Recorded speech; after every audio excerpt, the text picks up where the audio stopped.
José Genuíno. Genuíno, primeiramente, queria agradecê-lo por estar aqui com a gente nesse momento tão decisivo, histórico para o nosso continente, viu? Tudo bem? Tudo bem, Yuri? Tudo bem, Azen? É um prazer estar com vocês. Particularmente nesse momento crucial que o futuro da humanidade está sendo decidido. Você tem, de um lado, a dignidade do presidente Maduro perante o tribunal. Você tem a declaração digna do seu filho, que eu acabei de assistir no DCM. Você tem a luta de um povo. E você tem a virulência, a truculência, a maldade, os sanguinários imperialistas querendo recursos, querendo dinheiro, querendo petróleo.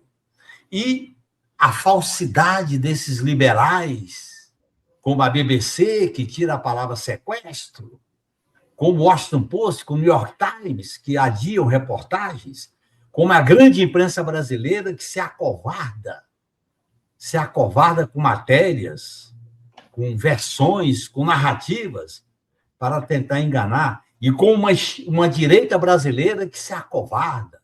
Quem viu a declaração do Kassab, quem viu a declaração do governador de São Paulo, quem viu a declaração do Baleia Rossi, do MDB, Baleia, parece verdadeiros capachos, vassalos do imperialismo. Nós estamos vivendo, Azenha e Yuri, um momento de definição. E eu acho que é muito importante, numa situação como essa, a gente expressar solidariedade, em primeiro lugar, ao povo venezuelano, à soberania da Venezuela, à exigência da libertação de Maduro e de Cela, que é fundamental, e a denúncia do imperialismo. Não tem meio termo nessa questão. Ô, Genuíno, não dá mais, né? Tem muita gente da esquerda brasileira que fica em cima do muro. Agora não tem muro mais, né, Genuíno? Não tem muro, o muro acabou. Jogaram uma bomba e o muro explodiu. Então, tem gente de esquerda que quer ficar em cima do muro quebrado, mas não tem jeito. Não tem mais muro. A crise diminui o muro, a crise acaba com as ingenuidades, a crise acaba com as fantasias. As fantasias foram jogadas no lixo. O imperialismo chega e diz, nós queremos o petróleo. O imperialismo chega e diz, Colina, Maria Colina, não dá. É petróleo, é dinheiro, é força. Deixa eu me fazer Esse é o lado dessa história, né? As fantasias são dissipadas e você tem que ter clareza para não se amedrontar com isso, né? Não adianta a gente perder tempo com especulações, com conspirações, com isso, aquilo, outro. Nós estamos diante de uma situação tática difícil. Agora, do ponto de vista de médio e longo prazo, o imperialismo está vivendo momentos de crise. Essa alternativa do Trump, com documentos sobre segurança nacional, com essas ações de considerar a América Latina quintal dos Estados Unidos, é mais para enfrentar a crise que eles estão vivendo. Né? É uma decadência prolongada do império, que eles estão querendo salvar, saqueando recursos do que eles chamam de quintal. Né? Aí bota o nome Doutrina Monroe. Isso é não há nada de doutrina Monroe. A doutrina Monroe, quando surgiu, foi em função do imperialismo europeu, que era a América Latina mais autônoma. Agora não, agora é uma esculhambação. Não tem fantasia, né, Azenha? As fantasias estão jogadas no lixo. E eu acho que a esquerda não tem que ter medo, não tem que temer essa história de neutralidade, de bons votos, coisa nenhuma. Ô, Genuíno, inclusive eu queria que você avaliasse um pouco essa mudança, porque se a gente comentou aqui mais cedo que desde a Iugoslávia, né, desde o Vietnã, a liberdade, a democracia, no Afeganistão e no Iraque a mesma coisa, eram subterfúgios dos Estados Unidos para fazer as suas intervenções, era uma polícia da democracia no mundo. O Trump mudou isso de alguma maneira, né? Agora nem se fala mais em democracia. É só pelo dinheiro mesmo, né?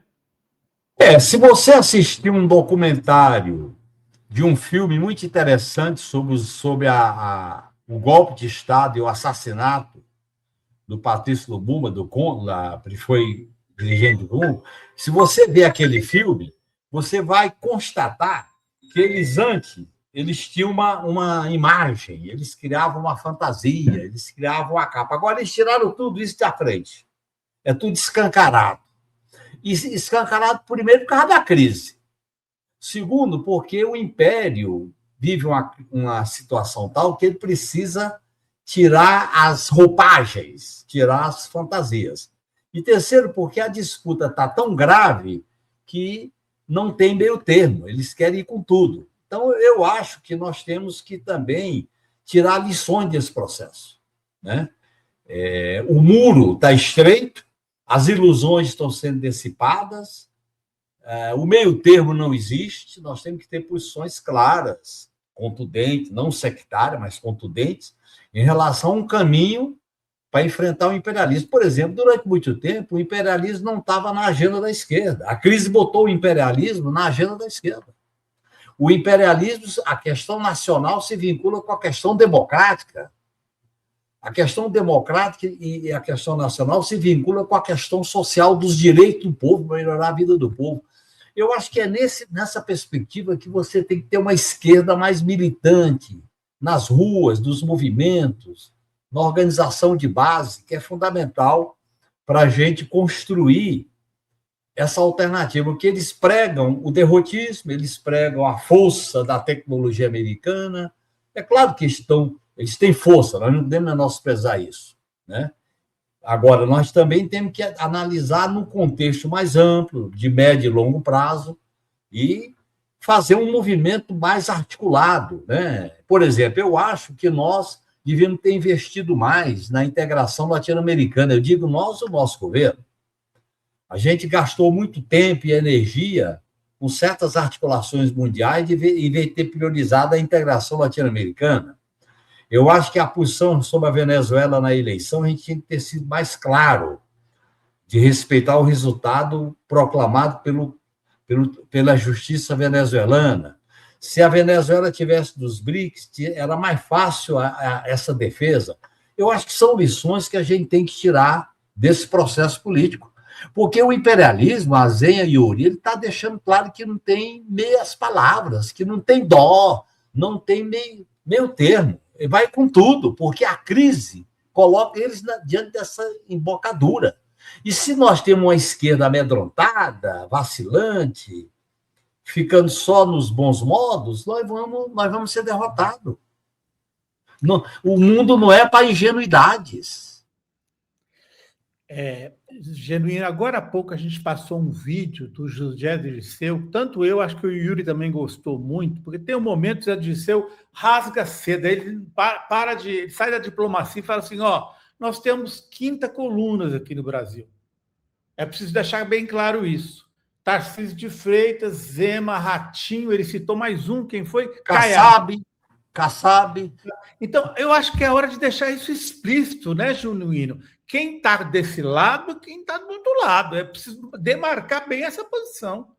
A crise, Azenha, exige que a gente tenha lado. Não trata de sectarismo, ter lado. E deixar claro as coisas têm que ter nome, as definições são evidentes. E eu acho que essas notas que saíram aí são vergonhosas. Notas vergonhosas. Por quê?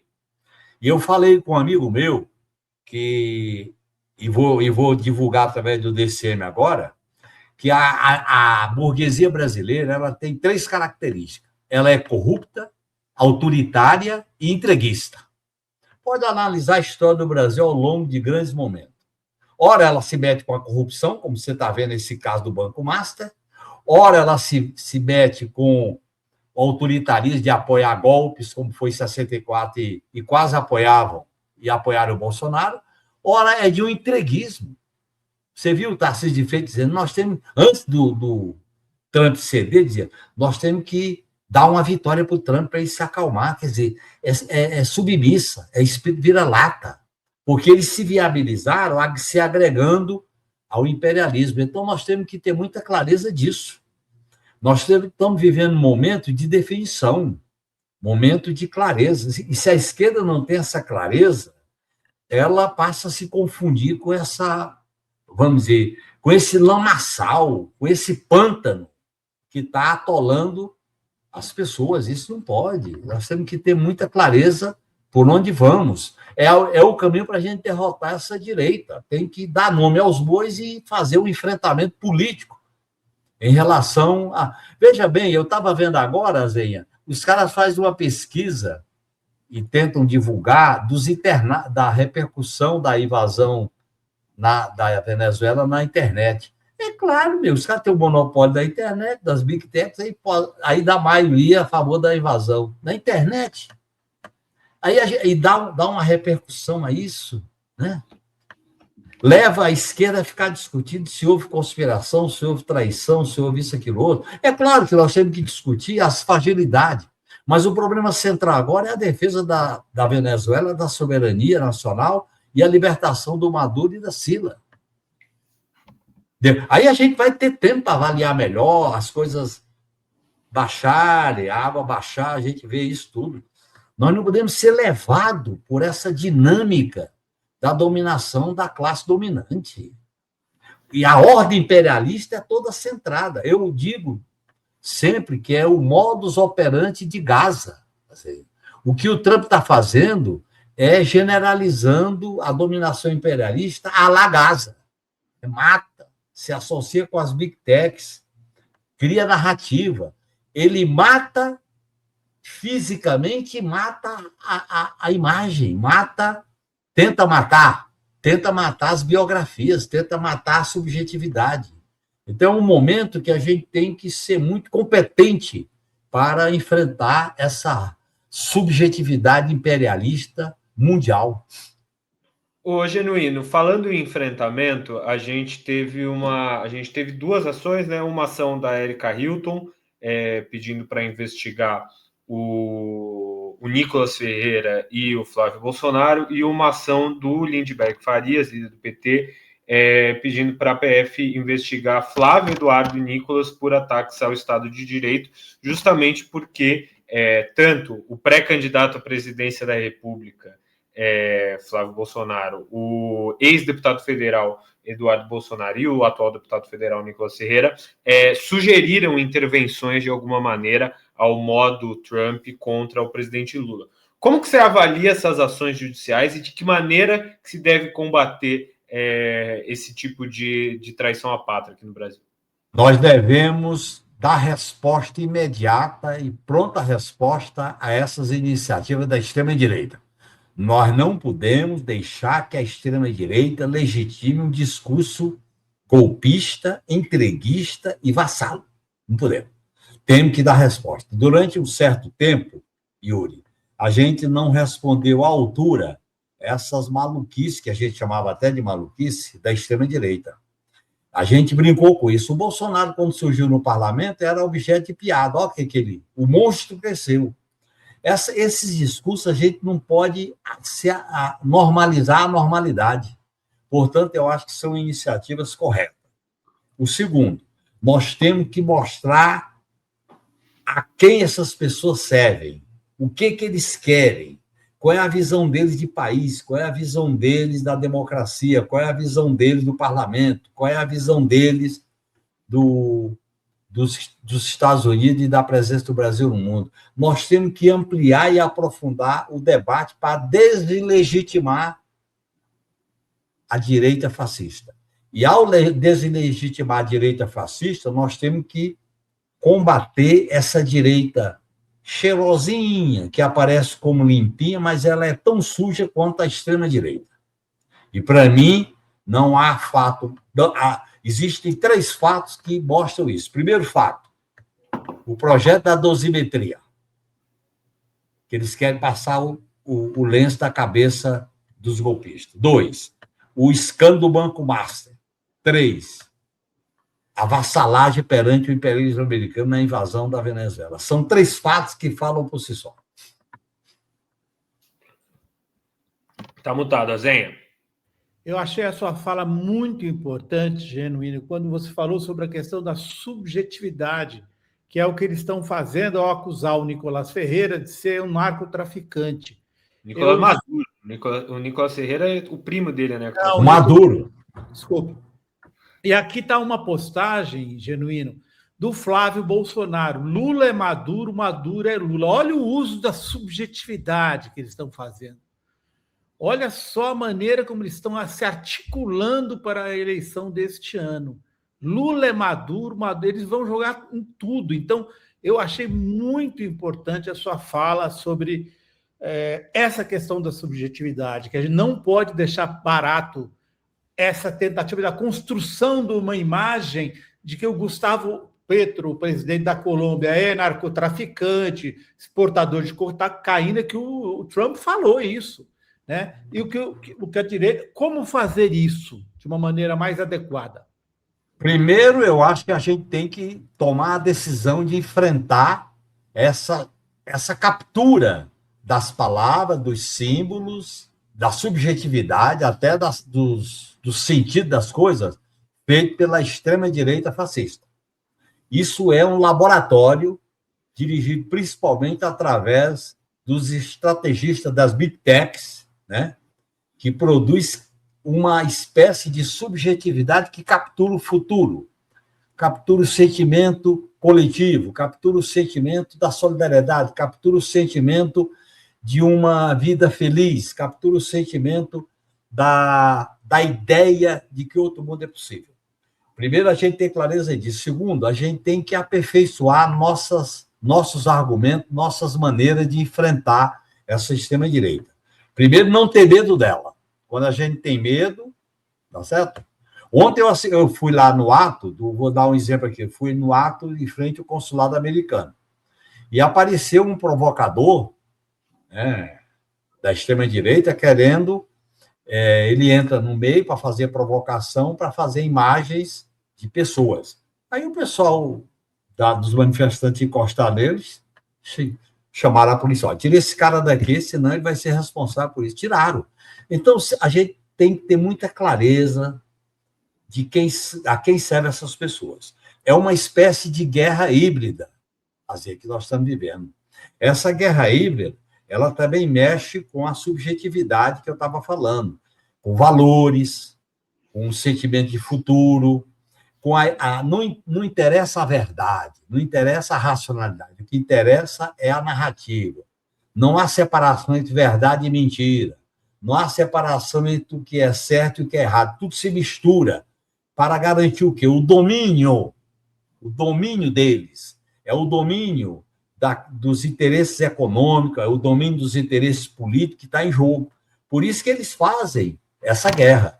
Nós vamos para uma eleição das mais radicalizadas da história do Brasil, porque vai entrar o elemento da disputa de subjetividade. Portanto, não vai ser uma eleição, só disputada no fator econômico, no fator político, no fator social. O fator econômico, político e social tem que estar vinculado com o fator de uma subjetividade transformadora, uma subjetividade libertária, uma subjetividade humanista, uma subjetividade de direito das mulheres, do povo negro, da comunidade LGBTQIA+, dos povos originários. Tem que ser uma coisa que possa ir no fundo do coração das pessoas. E eu acho que, nesse sentido, tem que ser uma esquerda militante, na rua, nos bairros, nas comunidades. Nós temos que sair um pouco dos palácios, dos salões azuis e verdes, que enganam muito, criam fantasias, né? E voltar para esse trabalho de base. Eu acho que essa eleição vai ser uma eleição muito radicalizada, porque essa dimensão. Outra dimensão é fundamental a gente reeleger o Lula, porque imagine essa extrema-direita ganhando a eleição diante desse quadro mundial. Segundo, porque é melhor, a gente pode fazer um bloco, fazer uma eleição coletiva, fazer um bloco de esquerda para ter uma bancada maior no parlamento, seja no Senado, seja na Câmara. E aí nós temos que escolher palavras de ordem, bandeiras estratégicas, bandeira da pauta popular, a bandeira da soberania, a bandeira da democracia, a bandeira de acabar com emendas impositivas, a bandeira de punir golpistas. Quer dizer, eu acho que o Brasil tem que se reencontrar com uma espécie de revisão do seu passado autoritário, do seu passado de vamos mudar alguma coisa para que nada mude, que é o projeto da dosimetria, né? Mas vincular um futuro vamos dizer assim, de luta, de esperança. Eu acho que essa vai ser uma disputa de corações e mente. Ela vai ser uma disputa mais ideológica do que econômica. Uma disputa de mais valores. A questão econômica, a questão social, a questão política tem que estar vinculado com a disputa de valores, com a disputa do futuro, com a disputa da esperança. A esquerda tem que voltar a ser portadora da esperança, do otimismo, e não dessa mesmice que mata corações e mente quando não mata o corpo das pessoas, né? Ô, Genuíno, vou aproveitar, inclusive, já que a gente entrou nesse tema das eleições de 2026, primeiro, como que você avalia a possibilidade de candidatura de Flávio e Tarcísio? Você acha que ainda tem uma disputa entre esses dois campos, de uma direita mais liberal, bonitinha, e uma direita bolsonarista? Ou você acha que o quadro já está sedimentado? Eu acho que vai ter a direita bolsonarista e uma direita a la Ratinho. Eu acho que a disputa de Tarcísio com Flávio não acontecerá nessa eleição.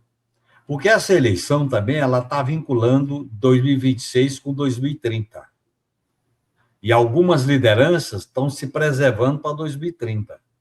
Em segundo lugar, eu acho que as condições para o Lula ganhar a eleição, elas foram criadas a partir da crise do IOF, da crise do tarifaço, da crise da PEC da bandidagem e da crise agora da dosimetria, que eu acho que o Lula tem que vetar e nós temos que realizar atos políticos nas capitais no dia 8 de janeiro, daqui a 2 dias. E eu acho que vai acontecer o seguinte, eu acho que eles vão ter várias candidaturas, Caiado, Flávio, Ratinho, etc., e vão tentar, no segundo turno, provocar uma certa unidade. Por isso que nós temos que estar muito atentos. Essa vai ser uma eleição complexa, porque eles não têm unidade para ter um candidato só. Tá certo? O Tarcísio não vai correr risco de ficar sem o governo de São Paulo, onde ele tem mais chance de ganhar. Então, eu acho, e até porque ele pode se preparar para 2030. Por outro lado, para a direita bolsonarista, tem um nome da família, porque a política brasileira gerou um fenômeno com essa extrema-direita, que é a família. A família do inelegível, a família do inominável, virou uma instituição política. Um absurdo isso. Então, essa família quer se projetar com o nome deles. E eu acho que, na medida em que ele aparece nas pesquisas acima da extrema-direita mais arrumada, né? Aí eu acho que eles vão para a disputa com várias candidaturas e vão tentar se unir no segundo turno. Então é isso. Agora, nós temos que ter uma campanha bem articulada. Nós temos que ter um núcleo dinâmico, um núcleo democrático e popular bem mais firme. Que eu acho que é os partidos à esquerda, centro-esquerda, com uma agenda de transformação. O grande dilema nosso, Azenha e Yuri, é se nós vamos para o Lula 4, para fazer transformações estruturais, ou vamos ficar apenas por dentro dessa ordem neoliberal e de uma democracia de fantasia. Se nós vamos fazer mudanças mais estruturais. Temos que sinalizar mudanças estruturais. Nós governamos o Brasil em 2003, governamos em 2007, governamos com a Dilma. Nós temos que nos perguntar quais as mudanças estruturais que nós promovemos. Segurança pública, papel das Forças Armadas, sistema de justiça, reforma agrária, mexer na distribuição da riqueza. Não é da renda, é da riqueza. Realizar aquilo que o Lula faz, o povo no orçamento e a burguesia no imposto de renda. Vamos fazer isso? Então, nós temos que criar condições para fazer esse tipo de transformação no Brasil. E eu acho que é possível a gente fazer uma campanha politizada no sentido de ganhar.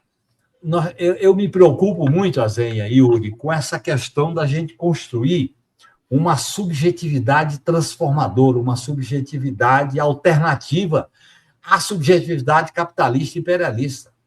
Porque a subjetividade do imperialismo é o medo, é o ódio, é a vingança, é o individualismo, é o salve quem puder, é o empreendedorismo, é a esperteza.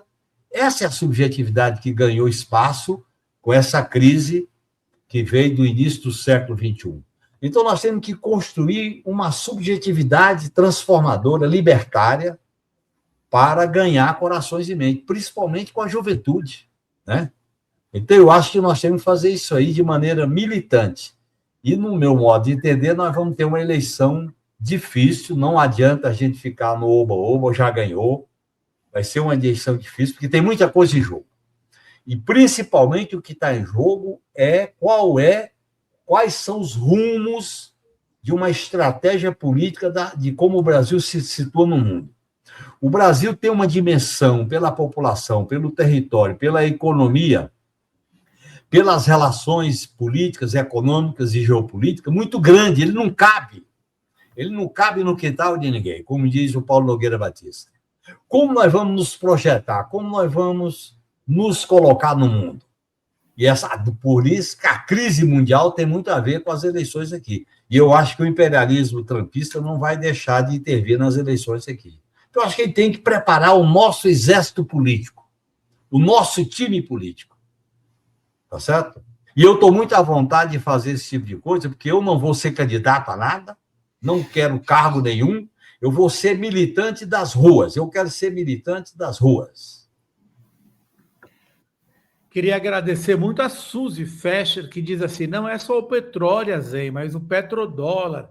A China já adquiriu parte desse petróleo venezuelano em moeda chinesa. O alvo é, sim, Suzy. Claro. Sem dúvida nenhuma. O alvo indireto é a China, mas isso aí não está escapando a Delcy Rodrigues. Olha, eu vou te mostrar essa cena da agora que ela né, foi... a Suprema Corte... a Suprema Corte deu a ela o cargo do Nicolás Maduro, foi empossada, e aí as 3 primeiras pessoas que ela cumprimentou, olha aqui, Genuíno, a imagem, o embaixador da China, o embaixador da Rússia e o embaixador do Irã, que aí no Irã, no caso, não pode tocar. Ou seja, apesar de tudo que aconteceu, pela ordem ela cumprimentou os embaixadores de China, Rússia, e aí não pode se tocar, porque é dos muçulmanos, e iraniano. É a noção de poder, né, Azenha? E que ela tem lado e tem poder. Agora, eu concordo com você que vai ser uma eleição muito difícil, né?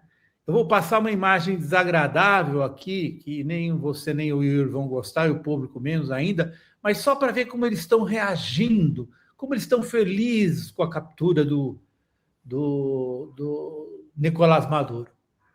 Vocês aqui é uma conversa privada que eu tive com o Flávio. Quando caiu o Maduro, logo no dia, logo na hora, eu mandei para ele, você está eleito presidente. Porque a gente sabe que vai vir muito desdobramento disso aí do Maduro. Simplesmente isso. Você está eleito, Flávio, agora que o Maduro está... Que absurdo, Genuíno. Eles não têm limite. Eles não têm limite para nada. Para mentir, não tem limite para enganar, eles não têm limite para provocar, eles não têm limite para esculhambar. Porque eles se baseiam, Azé, no caos. Da medida em que eles vivem do caos, eles provocam caos, porque o caos desorganiza qualquer capacidade de resistência. Então, aí o caos favorece quem está com a força. A gente sabe disso. O caos favorece quem está com a força, para dominar, para massacrar, para matar. E eles trabalham hoje com 2 mãos. Uma mão é matar fisicamente, a outra mão é matar, é ganhar subjetividade.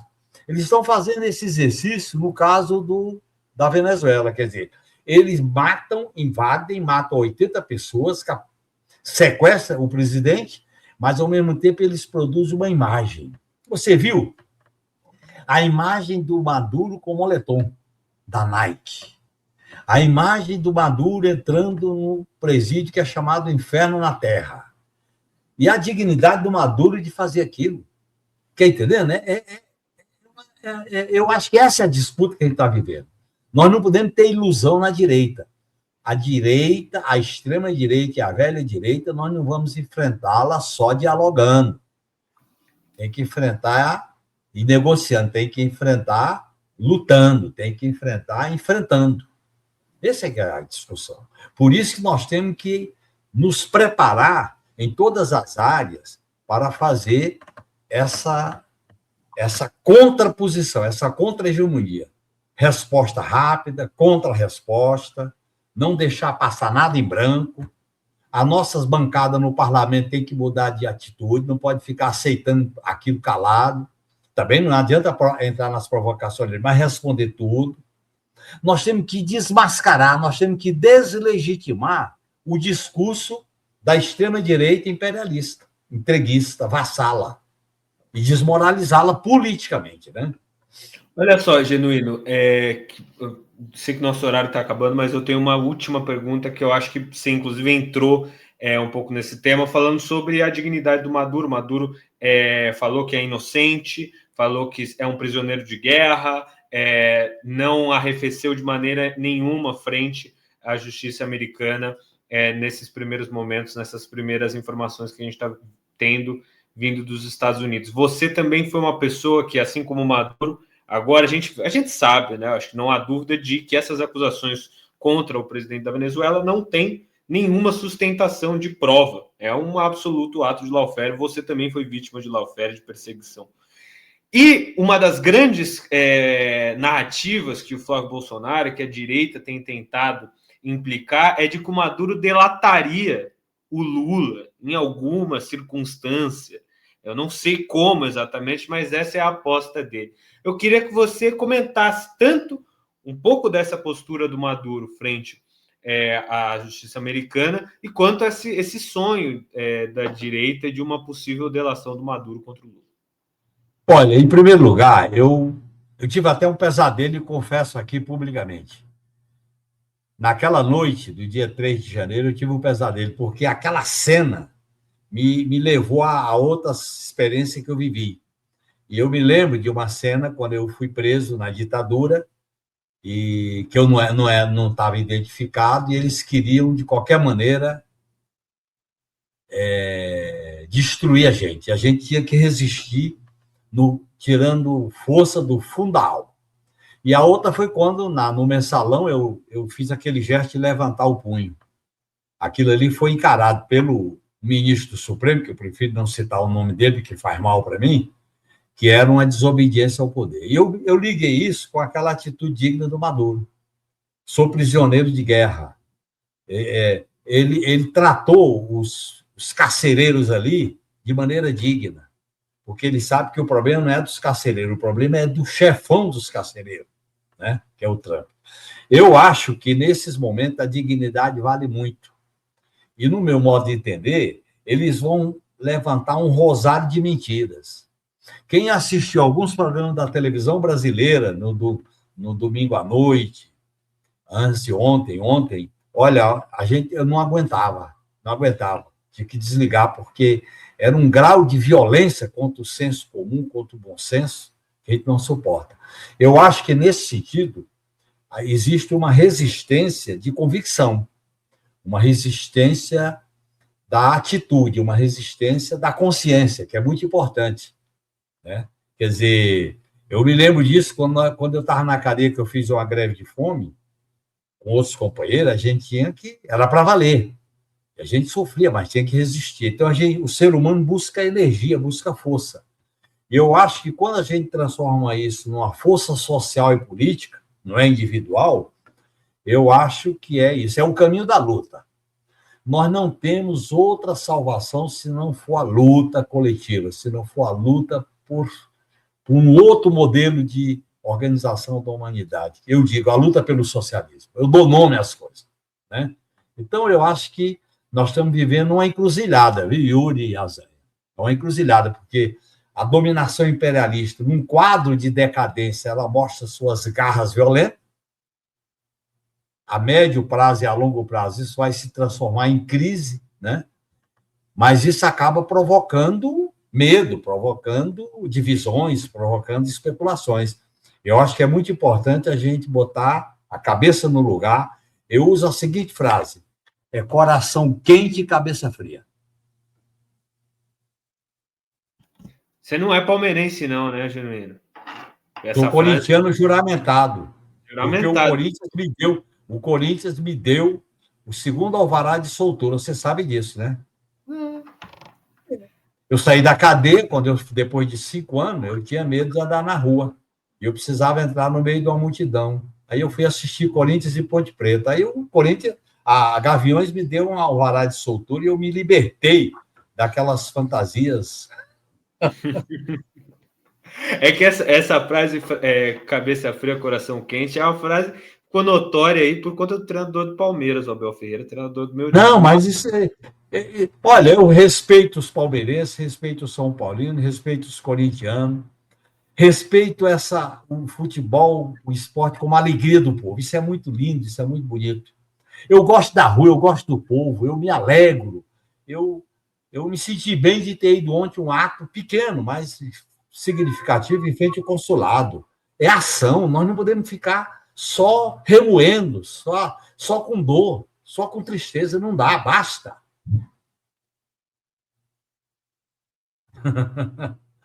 Estou desabafando para vocês e para a comunidade do DCM, né, Azenha?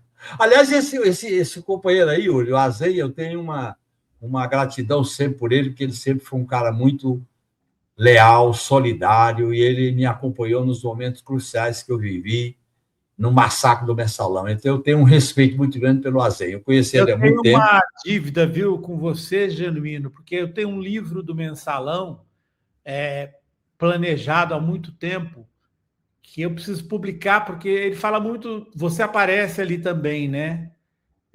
E ele aprofunda muito naquela farsa que a gente viveu, inacreditável. Eu acho que o Brasil tem uma grande dívida com você, sabia, Genuíno, ainda? Você sabe, Azenha, já que você tocou nesse assunto, há uns 3 anos atrás veio um oficial de justiça aqui, e como na época da ditadura, oficial de justiça na época da democracia liberal, quando chega, a gente se assusta. Como na ditadura chegava o DOPS ou a Alban.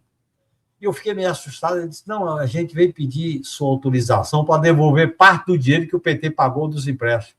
Quer dizer, eles disseram que os empréstimos eram falsos. O PT pagou, e eu dizia, o PT pagou. E agora eu autorizei devolver parte do dinheiro que o PT pagou demais. Como é que pode? Inacreditável. Olha, tem coisas no Mensalão que o povo não sabe, que são inacreditáveis, que nunca foram divulgadas. Tipo, entrevistas falsas publicadas pela mídia para provocar novos depoimentos na CPMI. É claro. O que tem de rolo, tentativa de comprar depoimento por $200 mil, isso vai, ainda espero botar isso tudo no meu livro. Opa! Vamos ver se dá tempo, né? Tanta coisa. Valeu, Azenha. Espero que em breve. Queria te agradecer muito por ter estado aqui conosco hoje, viu?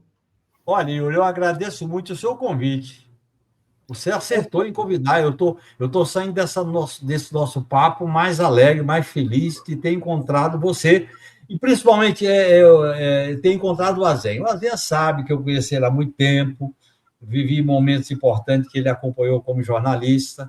E eu, quando encontro pessoas assim, eu fico feliz, porque a gente encontra pessoas do bem. A gente vive numa situação que encontra muita gente do mal. Quando a gente encontra gente do bem, a gente fica feliz. Um grande abraço e muito obrigado. Abração, Genuíno. Muito obrigado pela presença aqui na Fórum, viu? Tchau, tchau.